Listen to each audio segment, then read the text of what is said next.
Meus irmãos, mais uma vez eu saúdo a todos com a paz do Senhor Jesus. Eu quero pedir para que vocês abram comigo as vossas Bíblias no Evangelho de Jesus Cristo, conforme escreveu Mateus, capítulo de número 14. O versículo é o versículo de número 22. Mateus, capítulo 14, nós leremos do versículo de número 22 até o versículo de número 33. Glória a Jesus. Nós estamos com a Almeida século 21, é uma tradução boa de nós lermos, mas você pode acompanhar na sua versão bíblica, porque certamente você vai ter compreensão também do texto que será lido para a nossa edificação nesta noite. Quantos acharam Mateus capítulo de número 14, versículo de número 22? Digam amém. Amém. Graças a Deus. Eu vou ler e você, por favor, acompanhe em sua Bíblia.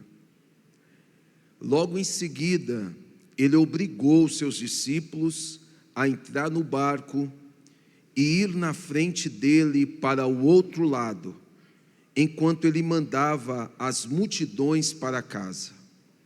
Tendo-as mandado para casa, subiu ao monte para orar em particular. Ao anoitecer, ele estava ali sozinho. Enquanto isso, o barco já estava bem longe da terra e era sacudido pelas ondas, pois o vento era contrário.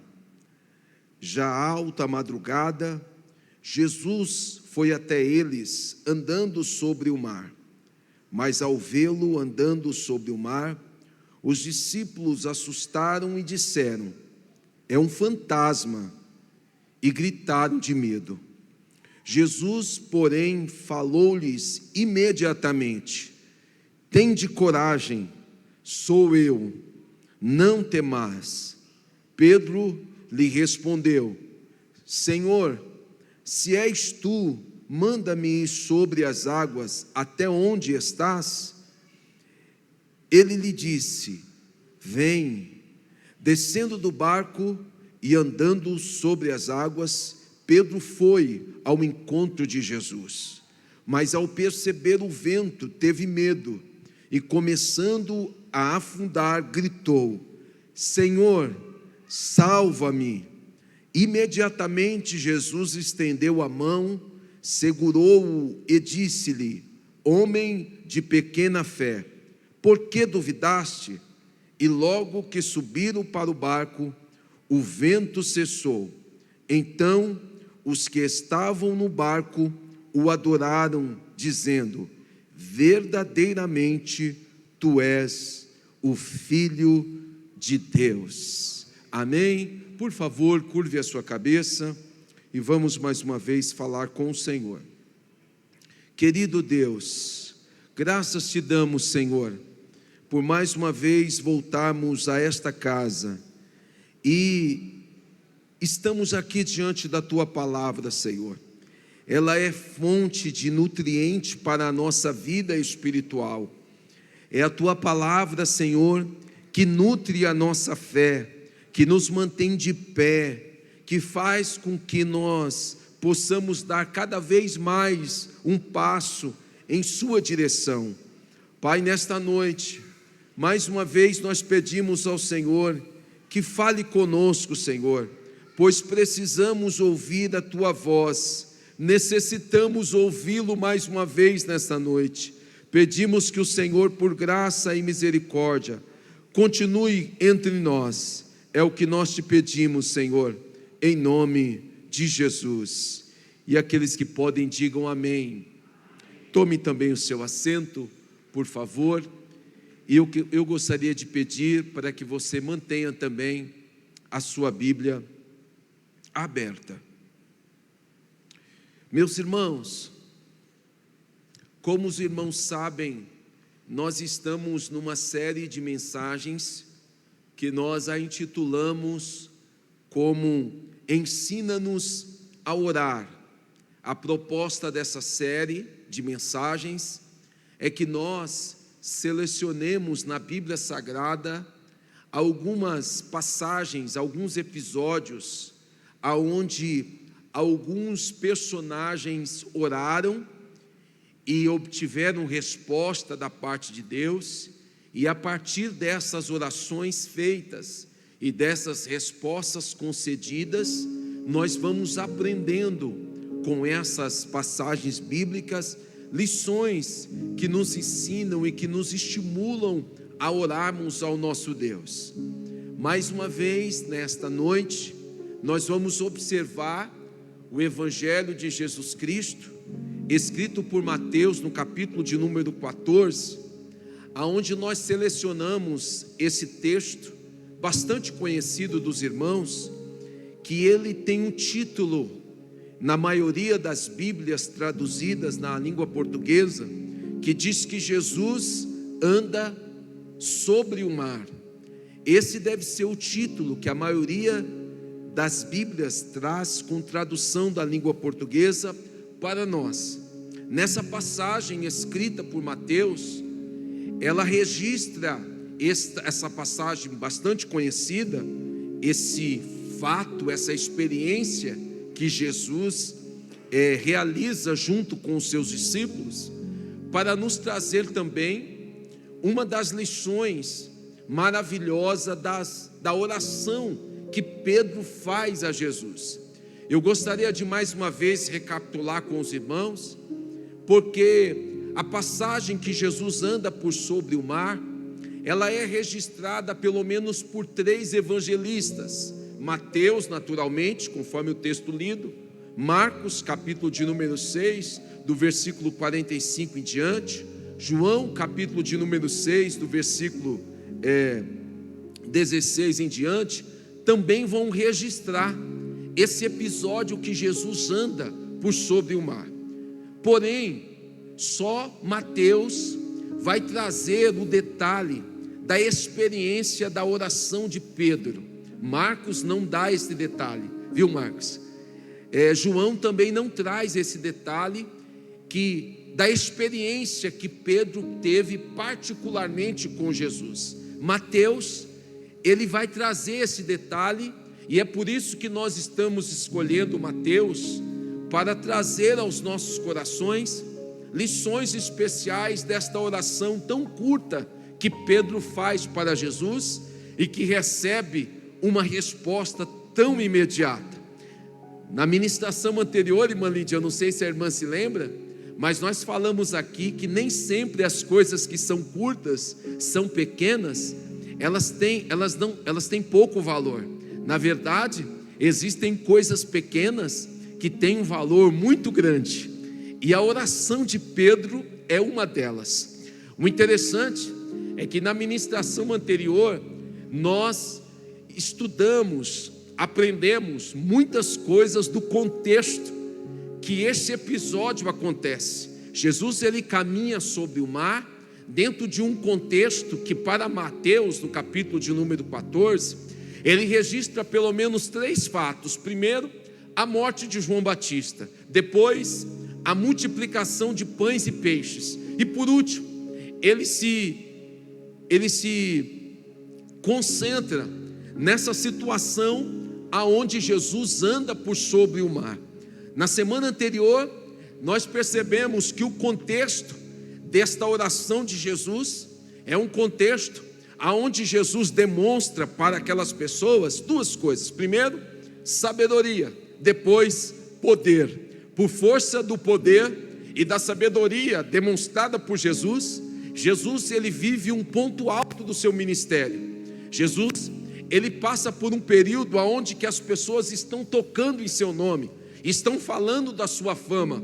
Prova disso, no capítulo de número 14, versículo de número 1, nós vamos ler que naquele tempo, Herodes, o governante, ouviu falar da fama de Jesus.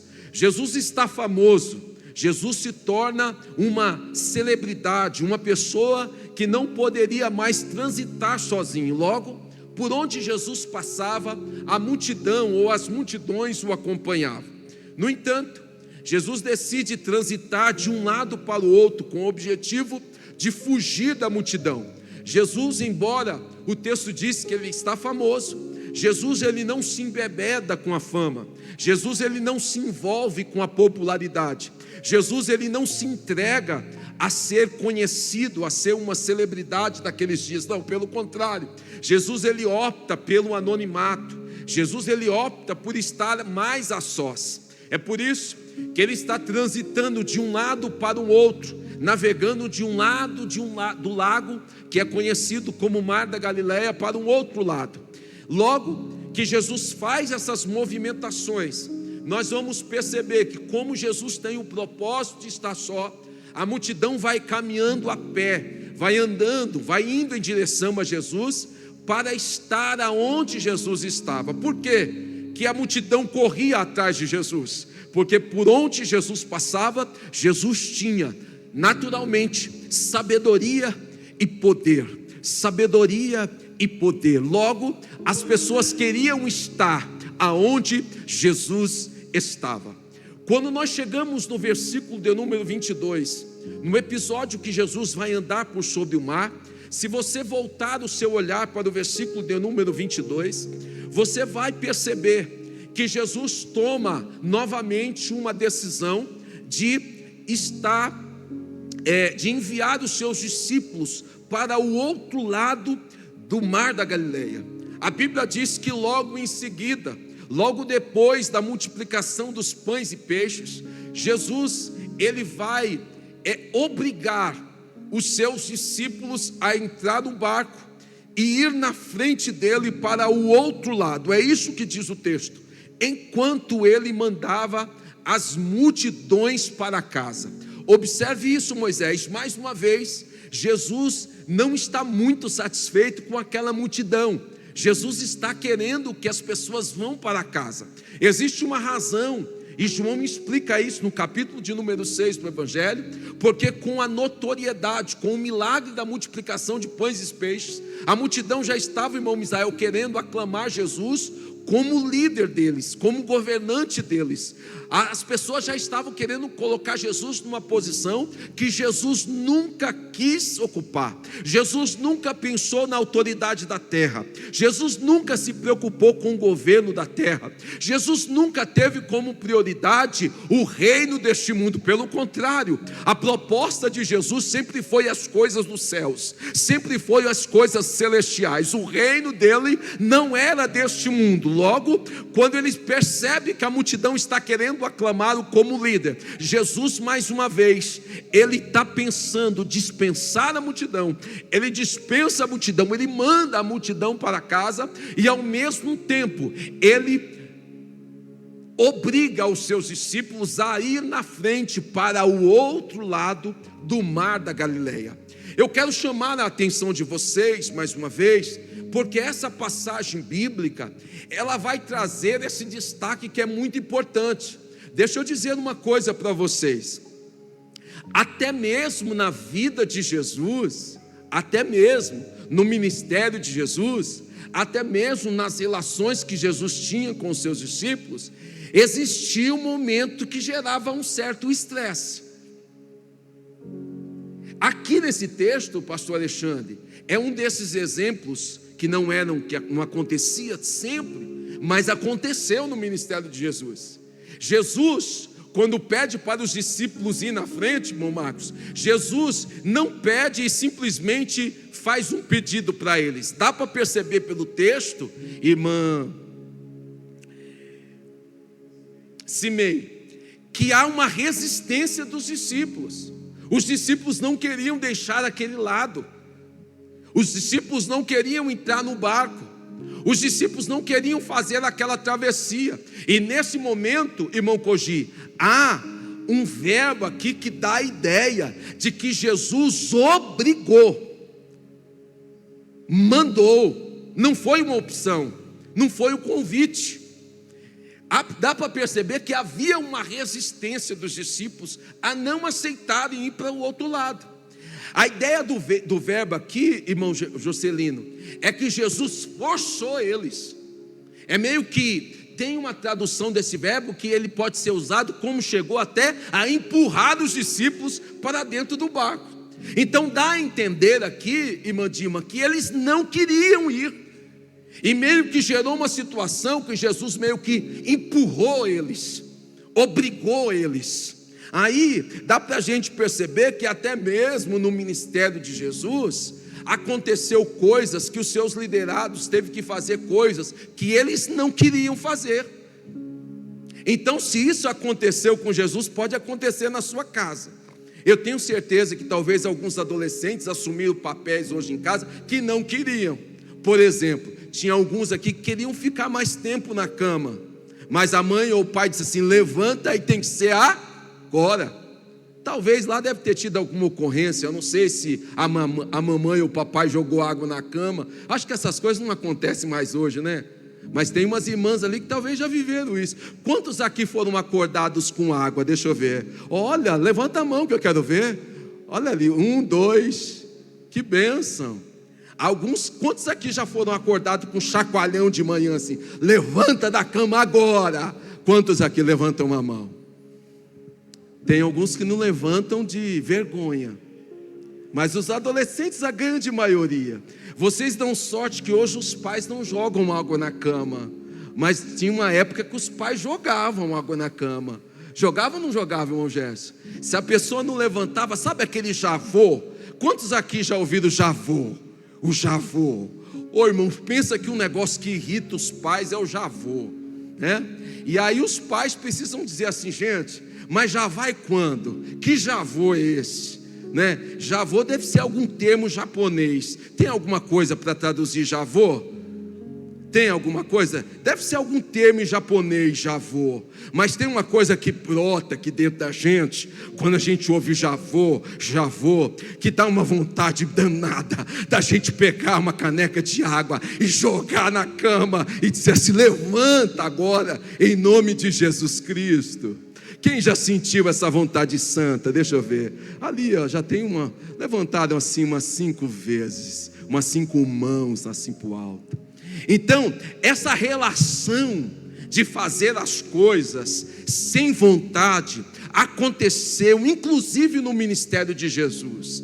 O que é fazer uma coisa sem vontade? Sabe qual que é o nome disso, Silas? Obediência. Fazer as coisas no seu tempo e quando você quer não é obediência. Obedecer é você fazer aquilo que você não quer, aquilo que você não concorda. Isso é ser obediente. Eu prestei muita atenção na fala do Mateus no vídeo do lançamento dos adolescentes desconectados. O conselho que ele deu aos adolescentes. Então entendam.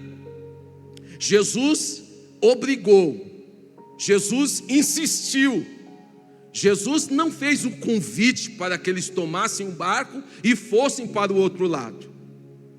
Então eu preciso te dizer, não fique triste se lá na sua casa der um estresse, viu? Principalmente quando houver resistência, não fique triste, isso faz parte da vida. De vez em quando você tem que insistir, de vez em quando você tem que obrigar, de vez em quando você tem que determinar. O próprio Jesus fez isso. No entanto, eles não imaginavam, talvez sim, talvez não, o texto não diz, mas eles, obrigados, tomam aquele barco e vão para o outro lado. Só que quando eles começam aquela viagem, Jesus deixa a multidão e sobem para orar sozinho. Jesus está orando e eles estão navegando, usando o remo e tentando fazer aquela travessia, ainda que contrariados, ainda que obrigados, ainda que de forma bastante insistente, eles estão na viagem. No entanto, eles são acometidos por uma, vamos dizer assim, vamos dizer tempestade, mas na verdade era um vento contrário. Eu não sei se os irmãos perceberam, os irmãos sabem, mas é chamado de Mar da Galileia. essa água que eles estão transitando. Irmã Antônia, na verdade, nós conhecemos como mar, mas é um grande lago, não é um mar. Por que ele é chamado de mar? Você tem ideia, Lucas? Só porque ele era muito grande? Tem alguém que quer ajudar? Por que ela é chamado de mar salgado? Mar da Galileia? Mar salgado não, mar da Galileia. Alguém sabe por que ela é chamada de mar? Não, vocês não têm nem ideia. Também porque era grande, mas não era só porque ela é grande. É porque neste mar, que na verdade era um grande lago, acontecia com muita frequência um fenômeno na geografia. Aí quando você vai pegar o seu livro de geografia bíblica, você vai entender. O que acontecia? O mar da Galileia, ou na verdade o lago de Genezaré, ou o lago de Tiberíades, como era chamado, era um lago grande, mas ele ficava numa profundidade muito grande do nível do mar.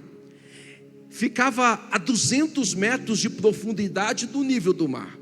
Então, na Terra Santa, o mar da Galileia, ele só não é mais fundo do que o Mar Morto, no nível do mar.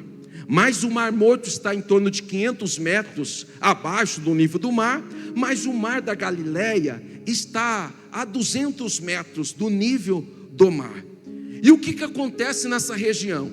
Ela é cercada de colinas, de montanhas, e acontece um fenômeno lá muito interessante.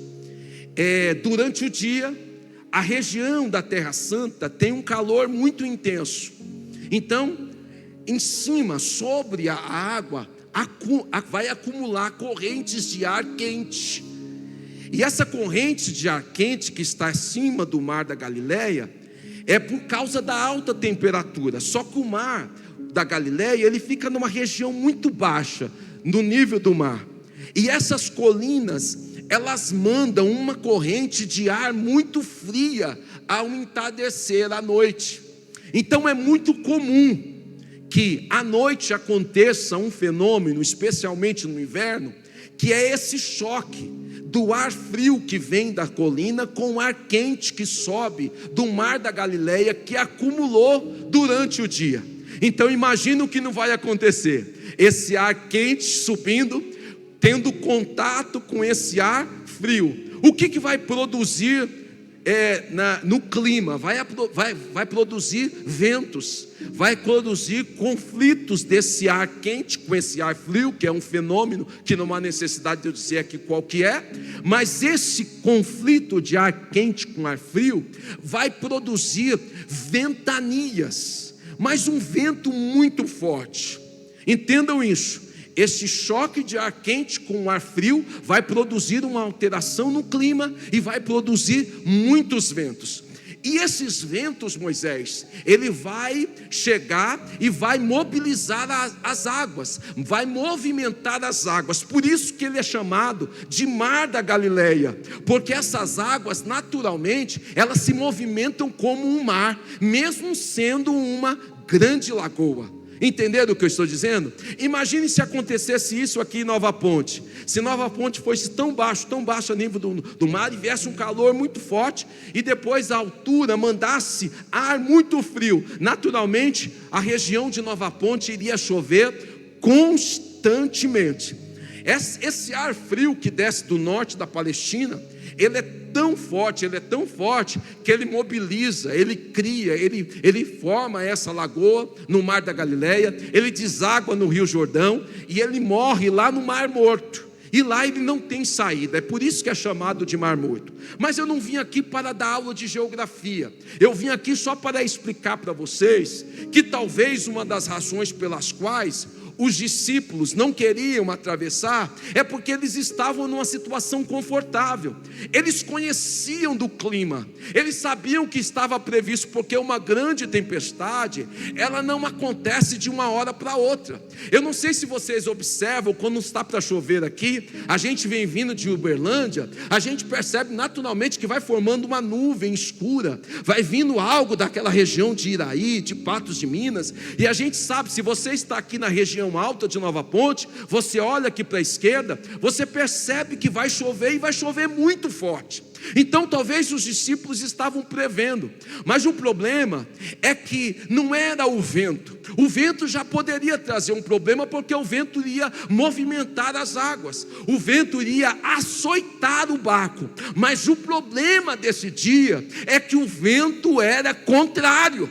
Porque se o vento ajudasse aquele transporte, se o vento fosse favorável, aquela viagem, gente, ela iria acontecer até com uma certa velocidade. Talvez eles não precisariam utilizar muita força, talvez eles não precisariam usar muitos remos, talvez eles não fariam muito esforço, mas naquele dia exclusivamente, o vento soprou numa direção contrária, logo exigiu deles mais esforço, exigiu deles mais dedicação. Eles remavam, e quanto mais eles remavam, o resultado não chegava. O que nós aprendemos com isso? Obedecer a Deus não é somente em tempos favoráveis, você precisa perseverar obedecendo a Deus, inclusive quando os ventos for contrários. Isso é uma lição para nós. Por que o senhor está falando isso, pastor? É porque já passou da hora da gente permanecer na presença do Senhor apenas quando as coisas estão favoráveis, apenas quando nós temos recursos financeiros, apenas quando há saúde, apenas quando a nossa casa está alicerçada, quando o nosso casamento está equilibrado, quando os nossos filhos estão debaixo de obediência, quando os nossos projetos pessoais estão funcionando. Gente, já passou da hora de nós obedecermos a Deus somente quando as coisas estão bem. Nós precisamos perseverar, ainda que o vento esteja contrário. Quantos recebem nessa noite essa palavra? A primeira lição que nós aprendemos aqui é que os discípulos, debaixo de uma obediência, eles vão embarcar, eles vão atravessar para o outro lado. Só que essa travessia, por força do vento contrário, demorou muito. Jesus termina de despedir as multidões, sobe para orar, e lá de cima Jesus está olhando, que eles estão remando, e o resultado não está chegando. O texto diz que quando já estava em alta madrugada, eles já estavam no meio da viagem. Wellington, essa viagem não é muito longa. Eu não sei se os irmãos sabem, mas o Mar da Galileia, ele tem apenas 20 quilômetros, não é longe. 20 quilômetros é perto, gente. Eu não sei quanto que dá daqui até do outro lado do rio. Dá 20 quilômetros. É longe para atravessar daqui para lá, pelo rio? É muito mais perto. Se você for atravessar a lagoa aqui de Nova Ponte, você atravessa com essa quilometragem. Você chega do outro lado e não é tão longe. Então, se a gente for observar, o local não é tão longe, a viagem não é tão longe, mas eles estão remando, e esse remo vai entrando madrugada fora. O texto diz que no versículo de número 25, já está alta a madrugada. Na sua tradução diz que era a 4ª vigília da noite. O que é que significa isso, irmãos Zé Carlos? Que já estava no período das 3 às 6 da manhã, o dia já estava amanhecendo. Então eles estão remando a noite inteira, estão debaixo da obediência, mas eles precisam conviver com uma coisa chamada tempo. São lições que a gente precisa aprender. Gente, vocês não têm noção o quanto que o Senhor falou comigo em cima desse texto. Vocês não têm noção tanto que o Senhor ministrou no meu coração sobre esta passagem.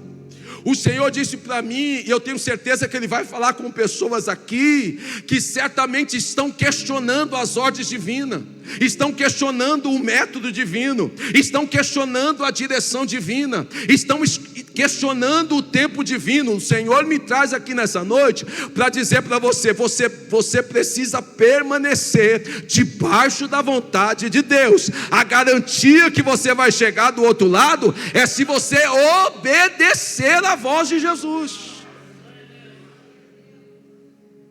Muito bem. Acontece que esse vento contrário, irmã Luciana, ele está açoitando o barco, ele está batendo no barco, tornando a viagem quase que improdutiva. Vocês percebem que nesse episódio, os discípulos, eles não estão preocupados com um afogamento. O texto não diz que eles estavam preocupados que eles iriam perecer. O problema é que eles estão debaixo de uma ordem e o resultado não chega. O problema, irmã Raquel, é que eles estão debaixo da direção e parece que as coisas não estão acontecendo. O problema aqui não é tanto o que está acontecendo lá fora, mas é o que está acontecendo aqui dentro. Eu quero que você levante a sua mão nessa noite. Eu preciso liberar essa palavra para alguém. Eu sei que tem muitas tempestades que você vive do lado de fora, mas nessa noite o Senhor vai tratar com tempestade que vive aqui dentro de você. E eu tenho certeza que nessa noite Jesus vai esclarecer algo para o seu coração. Porque pior do que uma adversidade fora, irmão Marcos, a pior é aquela que está dentro da gente. Pior do que os problemas visíveis são os problemas invisíveis. E o texto diz que ao anoitecer, Jesus está ali sozinho, vai estando a madrugada, o vento é contrário, e Jesus decide ir em direção deles. Até esse momento, a experiência de Jesus, ela é coletiva. Diga comigo, coletiva. O que é coletiva? É com todos os discípulos.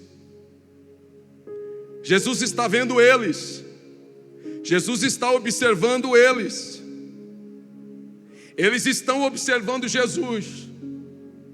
Existem situações, e esse texto tem um recorte muito sério, até o versículo de número 27, a experiência é coletiva, com todos os discípulos,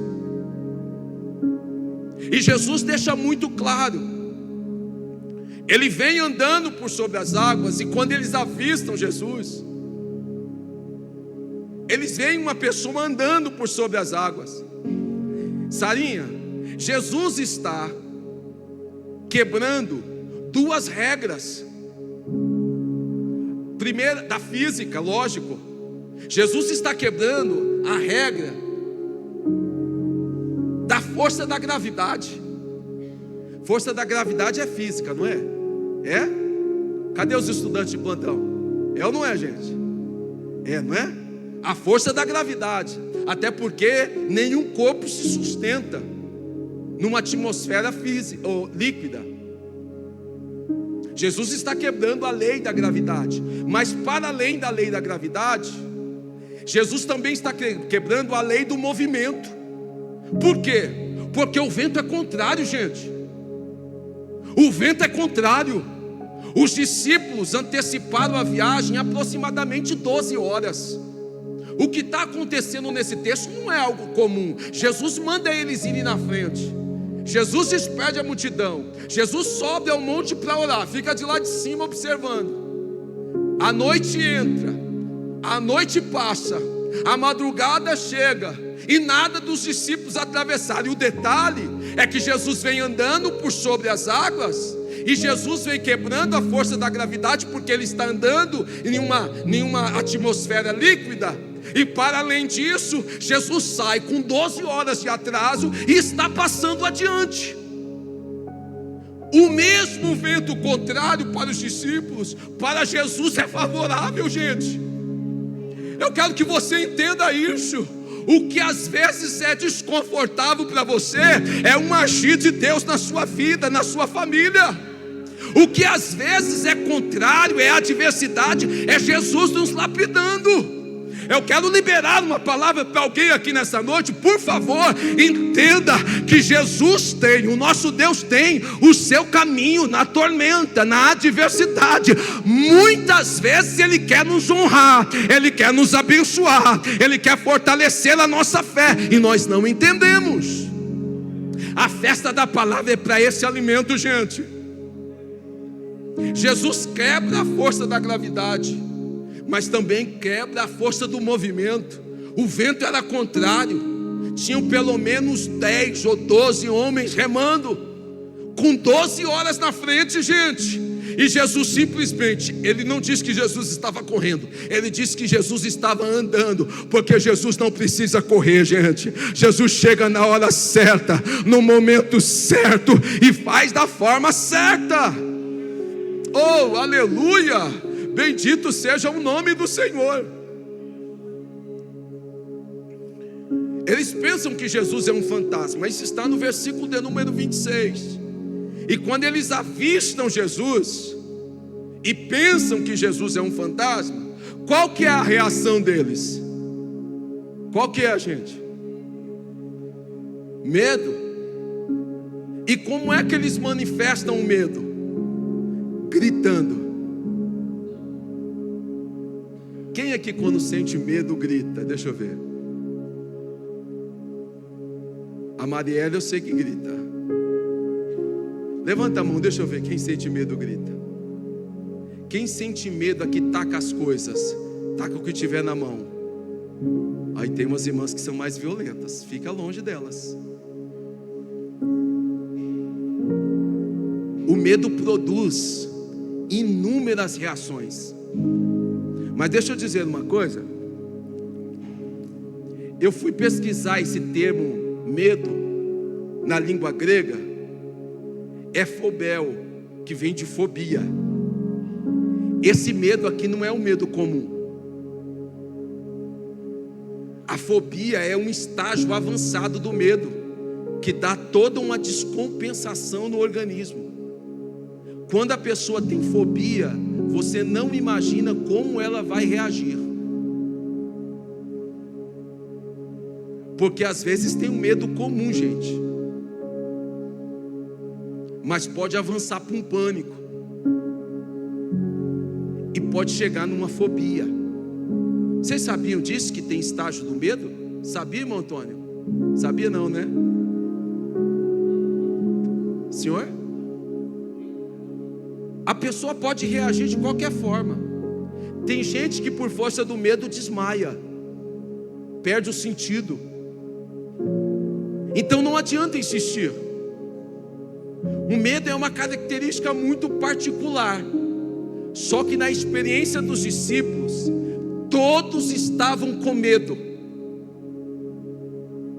E aqui não diz que eles estavam com medo do vento. Aqui não diz que eles estavam com medo do vento contrário. Eles tiveram medo porque eles nunca tinham visto um homem pisando sobre as águas de madrugada. Estou sentindo vontade de dizer alguma coisa aqui para você. Te prepara, viu? Quando você faz aquilo que ninguém faz, te prepare para viver experiências com Jesus. Eu não sei se você ainda acredita nisso, mas eu tenho vontade de voltar aos 20, quase 25, 30, talvez 30 anos atrás, quando eu aceitei a Cristo, novo convertido. Quando a gente é novo na fé, a gente é meio radical com o pecado. A gente não tolera as coisas. Então quando a gente percebe que alguma coisa não é de Deus, a gente simplesmente se afasta. Depois a gente vai ficando mais flexível.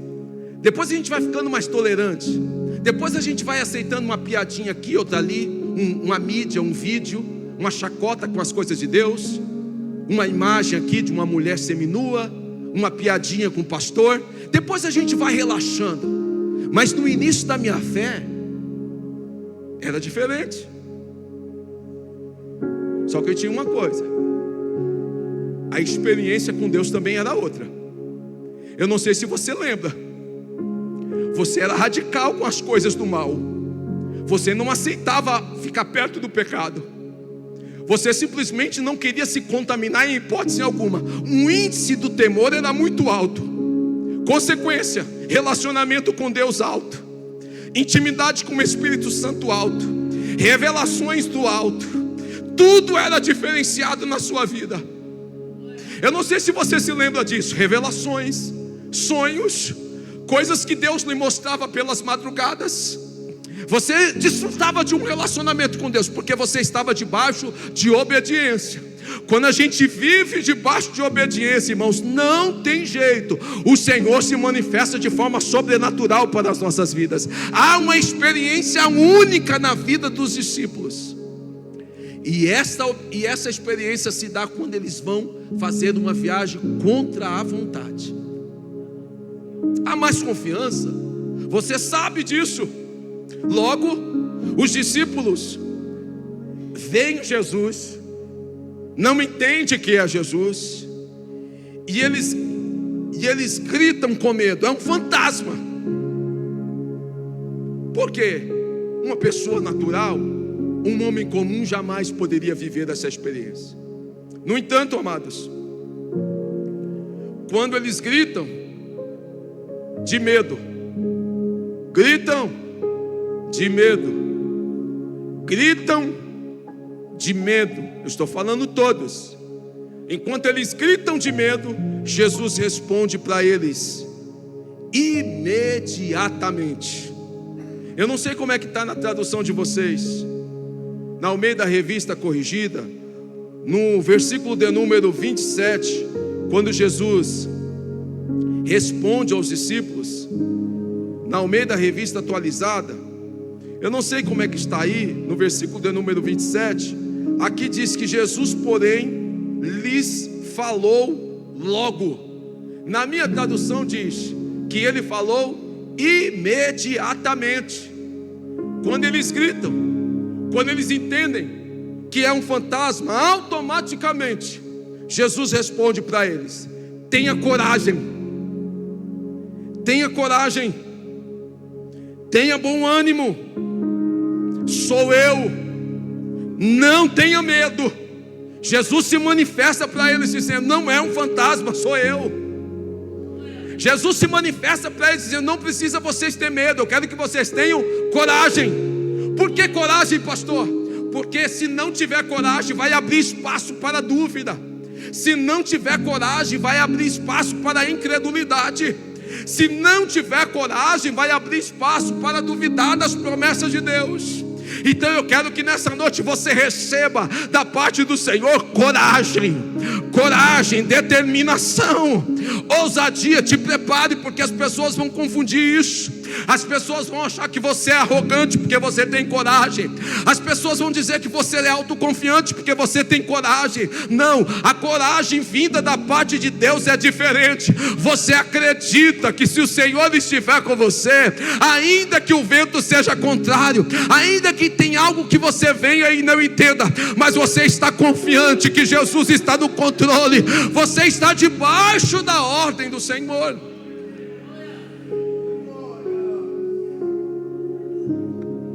Jesus, porém, falou-lhes logo, imediatamente. Até aqui, irmã Mailane, a experiência é coletiva.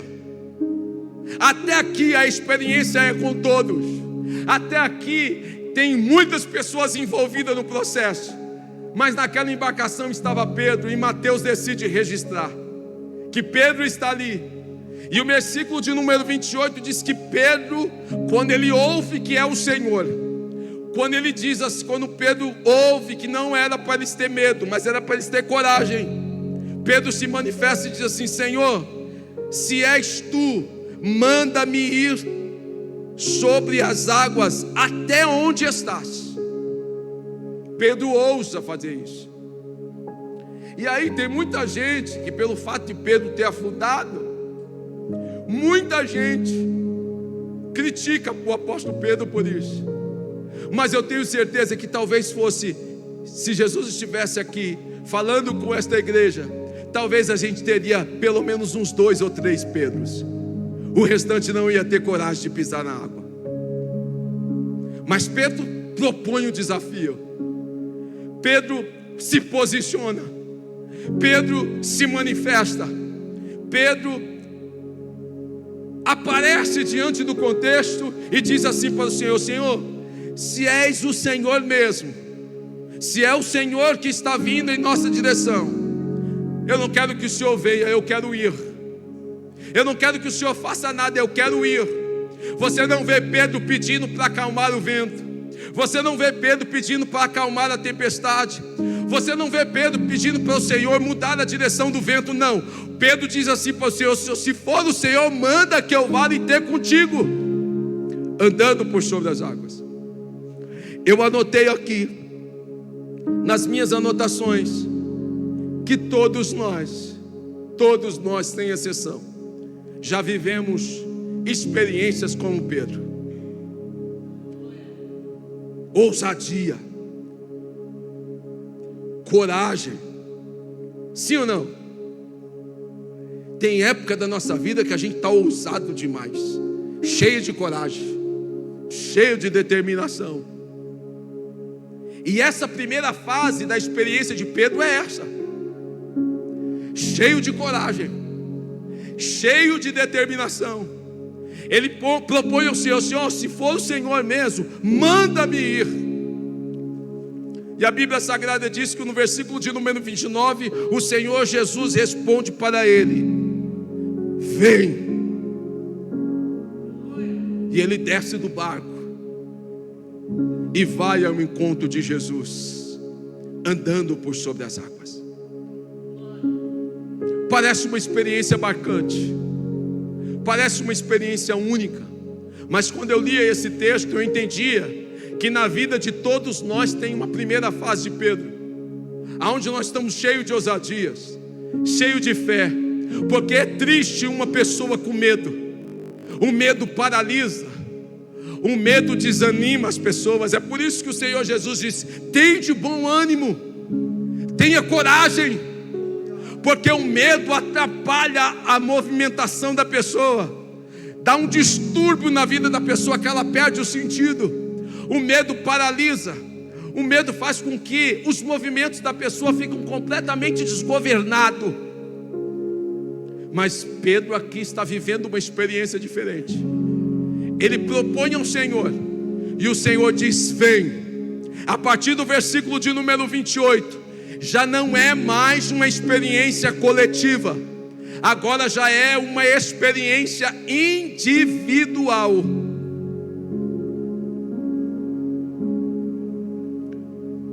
Jesus quer falar com pessoas individualmente nessa noite. Jesus quer falar comigo nessa noite. Jesus quer falar com pessoas individualmente nessa noite, que precisam de uma vez por todas, como diz o Lucas aqui domingo, fixar a sua visão em Jesus, olhar para as coisas de Deus, mudar o olhar, a direção do seu olhar nessa noite. Jesus está falando através da palavra desde domingo, para nós focarmos em Jesus. A carta, Epístola aos Hebreus, capítulo de número 12, versículo de número 2 diz: fixando, olhando firmemente, para quem? Para o vento contrário? Não, mas para Jesus, o autor e consumador da nossa fé. Nós precisamos fixar o nosso olhar em Jesus, porque só isso vai garantir a nossa chegada do outro lado. Mas como eu disse, irmãos, todos nós temos uma fase de Pedro, de muita coragem, de determinação.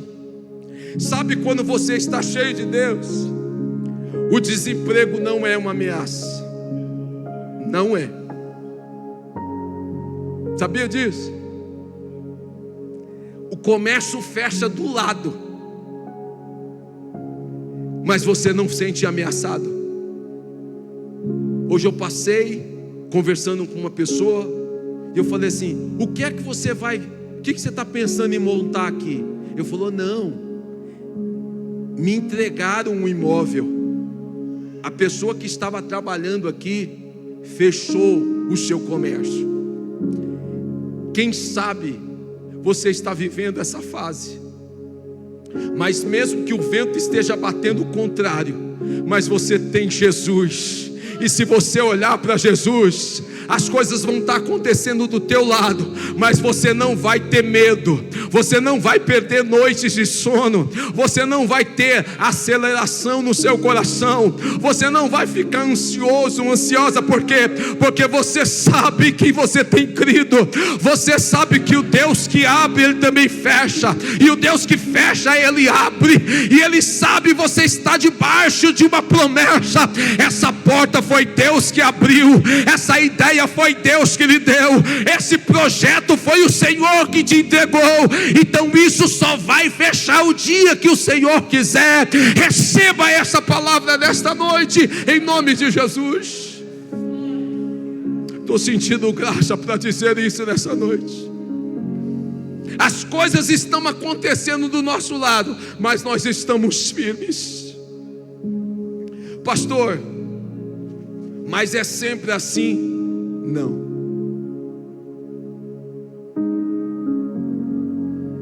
Tem fases da nossa vida que nós estamos cheios de medo. Eu sei que tem grupos do seu WhatsApp, que tem contatos do teu telefone, que dependendo da hora que a mensagem chegar, você para tudo para ver. Tomado pelo medo. Medo de uma notícia ruim, medo de uma tragédia, medo de acontecer alguma coisa pior. Noites que às vezes a gente não dorme direito, noites que às vezes a gente vira de um lado, vira para o outro, e parece que o sono não vem. Toma chá, não resolve. Toma remédio e não resolve, porque o seu coração está tomado por medo, está tomado por ansiedade, e isso vai fazendo você cada vez mais afundar na sua fé. Mas nessa noite tem uma fórmula. Nessa noite Pedro nos ensina através dessas experiências.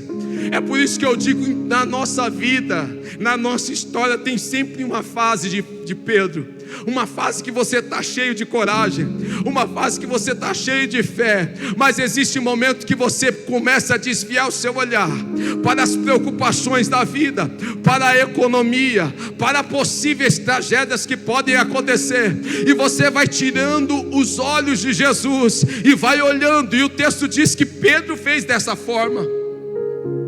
A Bíblia diz que Pedro percebeu a força do vento.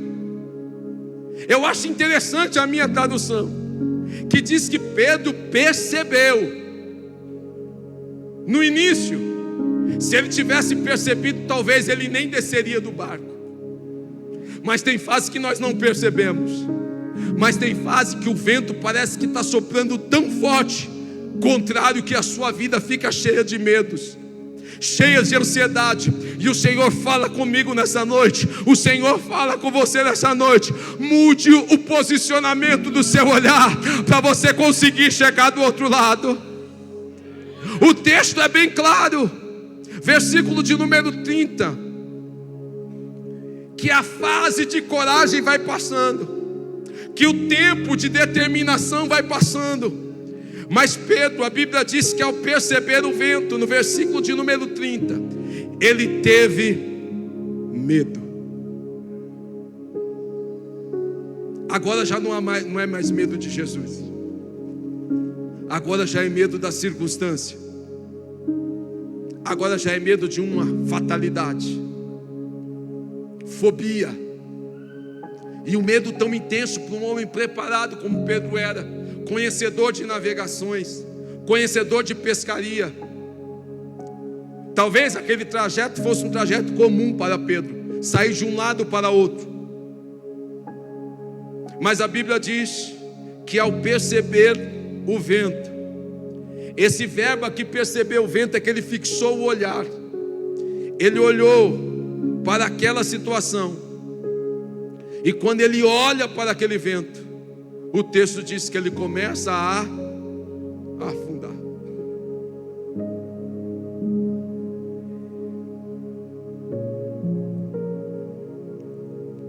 Não é nenhuma novidade que eu vou dizer aqui nessa noite.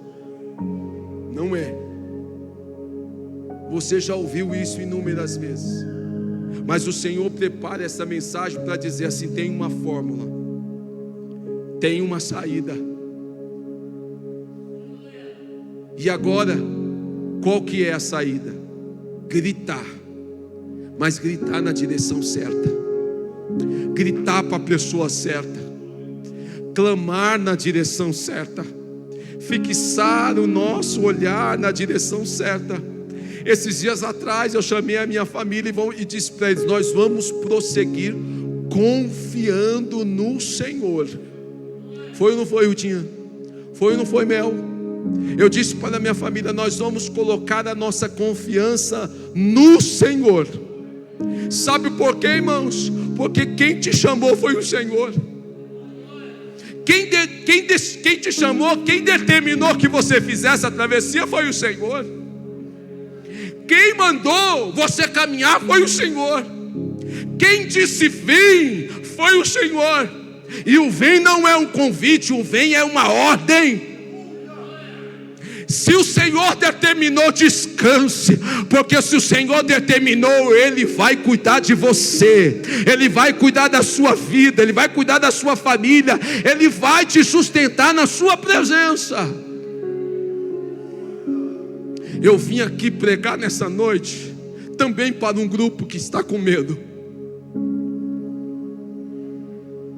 Eu vim aqui pregar nessa noite também para um grupo que está vivendo essa fase, percebendo o vento, a força do vento, o efeito daquele vento. Ele percebendo isso, o texto diz que ele começa a afundar. Quando ele começa a afundar, ele grita. E qual foi o grito? O grito foi uma oração objetiva.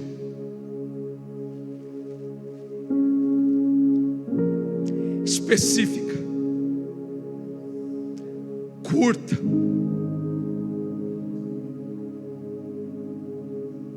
Sem rodeios.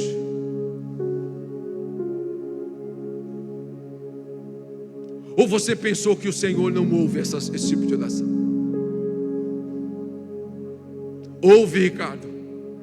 Orações específicas, objetivas.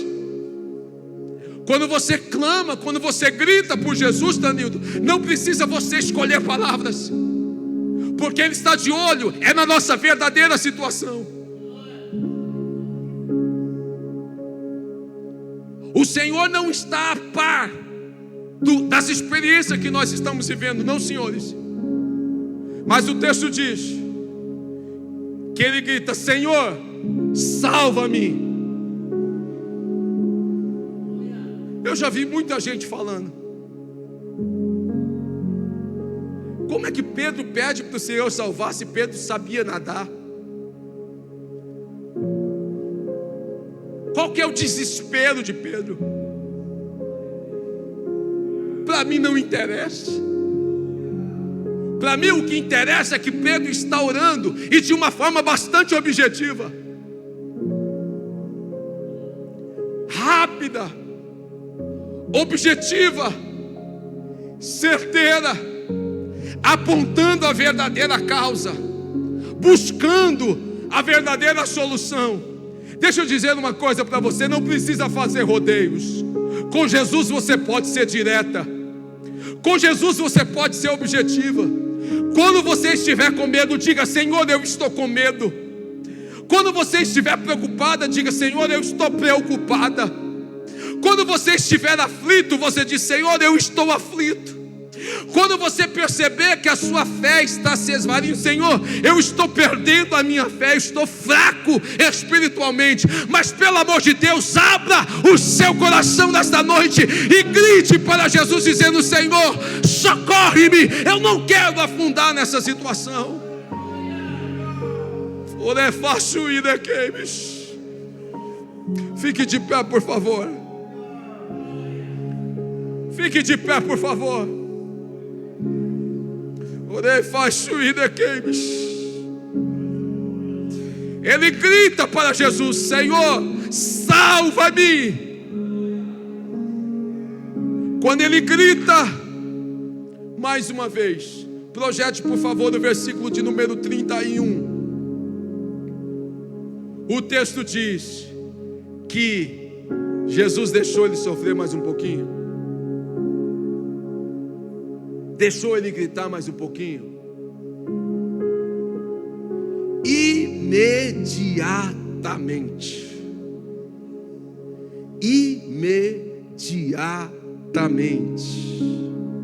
Logo, na hora, naquele momento, o que é que Jesus faz? Estende a mão e segura na mão de Pedro. Quando Jesus diz homem de pequena fé, Jesus não está falando de pequena no sentido de tamanho, é da intensidade, porque muitos de nós, às vezes nos falta constância na nossa fé. Nós fixamos o olho nos olhos de Jesus até um determinado tempo, aí depois nos desviamos o olhar.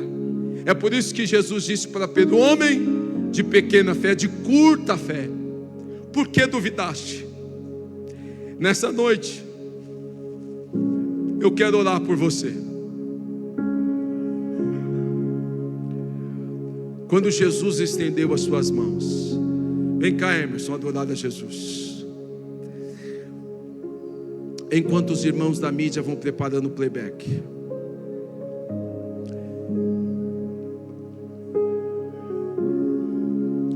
meu foco nessa noite é orar por alguém que precisa de um socorro da parte de Jesus, urgente, rápido. Logo, a sua situação é uma situação que precisa de urgência. Eu te convido aqui à frente que eu quero orar por você. Enquanto você vem, o texto diz que Jesus segurou, estendeu as mãos e segurou, e ambos subiram para o barco. Só que quando Jesus pisa no barco, quando Jesus pisa no barco, foi mesmo que acionar um controle. Ele não fala com o vento, ele não fala com as ondas, porque o compromisso de Jesus nesse momento é só com a sua presença. Ele pisa no barco e diz que o vento se cessou, e eles chegam do outro lado. Eu oro por você nessa noite, e eu quero dizer uma coisa para a igreja: quanto vale a sua família? Quanto vale a vida dos seus filhos? Quanto vale a vida da sua esposa? Quanto vale a vida do seu esposo? Quanto vale o sonho que você depositou nas mãos do Senhor? Qual que é o valor disso? Se essas coisas que você tanto preza, você percebe que por alguma razão talvez esteja afundando nessa noite, pelo amor de Deus, grite, faça alguma coisa. Eu não me conformo que as pessoas deixar afundar. Eu não me conformo em as pessoas esperar o plano, o projeto, a família padecer, o projeto morrer, para clamar por Jesus. Não deixe, clame por Jesus, porque Ele quer estender as suas mãos nessa noite.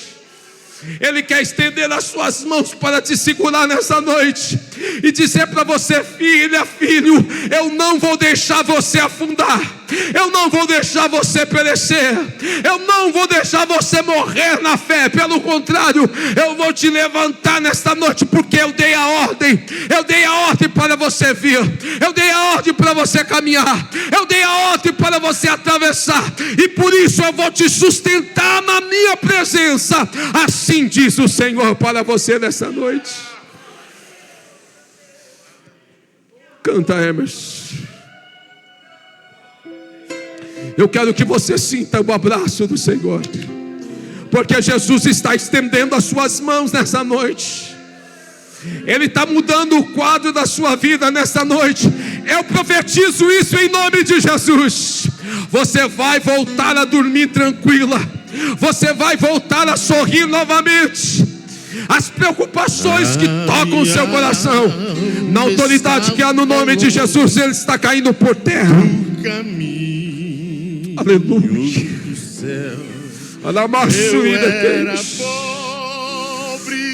Aleluia, aleluia, aleluia. Jesus, renova nesta noite, Jesus. Renova nesta noite, Jesus. Renova nesta noite, Jesus. Usa, minha irmã, a sua voz. Use a sua voz. Grite se for necessário, mas peça socorro, livramento da parte de Jesus para a tua casa. Quando Jesus estendeu, aleluia, a sua mão, bendito seja o nome do Senhor. Quando Ele estendeu a sua mão para mim, cante. Eu era pobre, perdido, sem Deus, sem Jesus. Quando Ele estendeu a sua mão para mim. Alguém nessa noite que deseja entregar a sua vida a Jesus Cristo? Agora me regozijo. Glória a Deus. Desde que glória a Deus o aceitei, e na tempestade eu posso sossegar, pois com Ele estou liberto do perigo e do mal, desde que Ele estendeu a sua mão para mim. Quando Jesus estendeu a sua mão, quando Ele estendeu a sua mão para mim, eu era pobre, perdido, sem Deus, sem Jesus. Quando Ele estendeu a sua mão para mim, eu era pobre, perdido, sem Deus, sem Jesus. Renova a Quando Ele fé, estendeu, não deixa, Senhor, o teu filho e a tua filha desistir. Em nome de Jesus. Em nome de Jesus. Em nome de Jesus. Em nome de Jesus. Diga bem forte: a vitória é nossa. Diga bem forte: a vitória é nossa. Diga bem forte: a vitória é nossa. Diga bem forte: a minha fé não vai afundar. Diga bem forte: a minha fé não vai afundar. Eu vou continuar crendo no Deus da promessa, em nome de Jesus Cristo.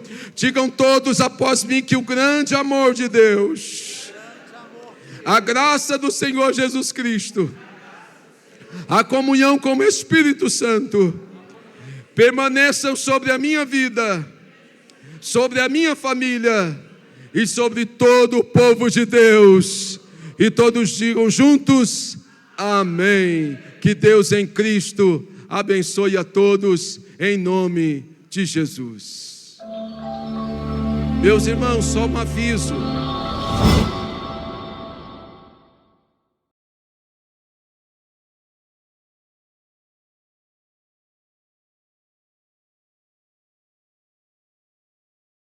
Em nome de Jesus, Deus abençoe. Do céu, eu era